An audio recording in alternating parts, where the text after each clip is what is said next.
అందరికీ నమస్తే మిత్రులారా.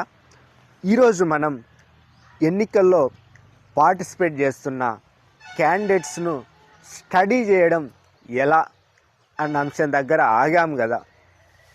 వాళ్ళను మనం ఎలా ఐడెంటిఫై చేయాలి అంటే సింగిల్ ఇంటెన్షన్ మనది ఏంటంటే ఏ విలేజ్ అయినా సరే వారికి సరైన నాయకులను ఎన్నుకుంటే ఆ విలేజ్ 5 సంవత్సరాలు అభివృద్ధి పంతాలో కొనసాగుతుంది అన్నది మన యొక్క ఉద్దేశం. అయితే దానికి సరైన నాయకులను ఎలా ఎన్నుకోవడం అంటే వాళ్ళ పరిస్థితులు ఎలా ఉంటాయంటే వాళ్ళు కూడా చాలా ఇబ్బంది పడుతున్న పరిస్థితి. నిజం చెప్పాలంటే కూడా అంటే సీత కష్టాలు సీతకు పీత కష్టాలు పీతకు అంటారు కదా. వాళ్ళే ఒత్తిడిలో ఉంటారు. ఈ టెన్షన్స్ లాస్ట్ మూమెంట్లో దగ్గరికి వచ్చే కొద్దీ కూడా వాళ్ళకు ప్రతి క్షణము విలువైందే, ప్రతిరోజు విలువైందే. అయితే వాళ్ళను మనం గమనిస్తూ ఉంటే వాళ్ళ యొక్క చర్యలే మనకు చిన్న క్లూస్ లాగా దొరుకుతూ ఉంటాయి. అంటే వాళ్ళు నిజంగా స్వార్థపరులా నిస్వార్థపరులా అనేది. అందులో ఈరోజు ఒక చిన్న క్లూను మనం రివీల్ చేసే ప్రయత్నం చేద్దాం. ఫర్ ఎగ్జాంపుల్ సర్పంచ్ క్యాండిడేట్స్తో పాటు మనకెవరు వార్డు మెంబర్ క్యాండిడేట్స్ ఉంటారు. వార్డు మెంబర్స్ సర్పంచ్ ఒక టీం లాగా ఏర్పడి వాళ్ళు విలేజ్ని కాంటెక్స్ట్ చేయాలన్న ఉద్దేశంతో చేస్తూ ఉంటారు.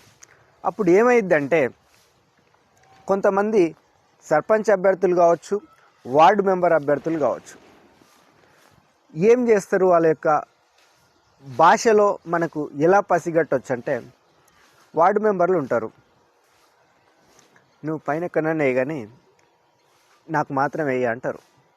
అంటే దాని అర్థం ఏంది అంటే సర్పంచ్ క్యాండిడేట్ ఓడిపోయినా సరే కానీ నేను గెలిస్తే చాలని వాడి ఉద్దేశం.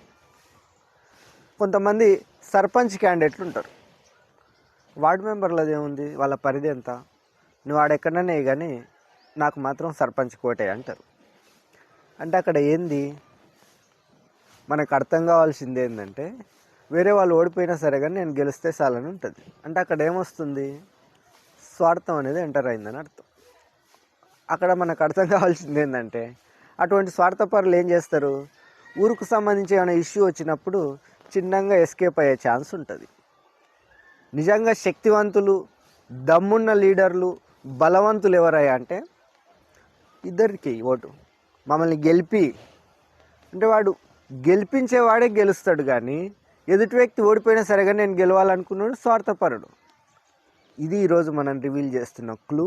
అంటే మీరు ఆ వ్యక్తి నిజంగా సేవా తత్పురుషుడా లేకుంటే స్వార్థంగా తన స్వార్థం కొరకు చూసుకోవడానికి ఈ ఎలక్షన్లను అడ్డం పెట్టుకుంటుండ్రా అనేది ఎలా తెలుస్తుంది అంటే వాళ్ళ భాషనే. ఇది ఈరోజు మనం డిస్కస్ చేసిన అంశం. Thank you once again. ఇంకా రిమైనింగ్ వాటిని కూడా రోజు కొద్దిగా మనం స్టడీ చేసే ప్రయత్నం చేద్దాం. ఈరోజు ఇది చాలా మీరు సూక్ష్మంగా పరిశీలించాలా. వాళ్ళు వచ్చినప్పుడు మీ యొక్క గొంతమ్మ కోరికల కట్టను వాళ్ళ ముందర పెట్టడం కాదు, వాళ్ళను మీరు వాళ్ళ భాషను వాళ్ళ ఉద్దేశాన్ని వాళ్ళ కళ్ళను చాలా జాగ్రత్తగా చూస్తే మనకు ఆ వ్యక్తి నిజంగా ఎలిజిబులా కాదా, ఆ వ్యక్తి యొక్క మానసిక స్థితి ఏంది, శారీరక స్థితి ఏంది, సోషల్గా ఎంతవరకు కాన్షియస్గా ఉన్నాడు. ఇంకా ఒక ముఖ్యమైన విషయం ఏంటంటే మనం సర్పంచ్ అభ్యర్థులు వాళ్ళ దగ్గర మేనిఫెస్టో ఏందో కూడా మనం చెక్ చేసుకోవాల్సిన అవసరం ఉంది. మేనిఫెస్టో లేకుండా వాళ్ళని ఎంత మనం స్టడీ చేయలేం. వాళ్ళ మేనిఫెస్టోతో పాటు మనకున్న అనుమానాలన్నీ కూడా మనం వాళ్ళ దగ్గరికి తీసుకెళ్తే వాళ్ళు తెలియజేసే ప్రయత్నం చేస్తారు. ఆ ప్రాసెస్లోనే ఉన్నాం మనం కూడా. ఇది ఈరోజు update. Thank you once again. Like, share, subscribe this channel.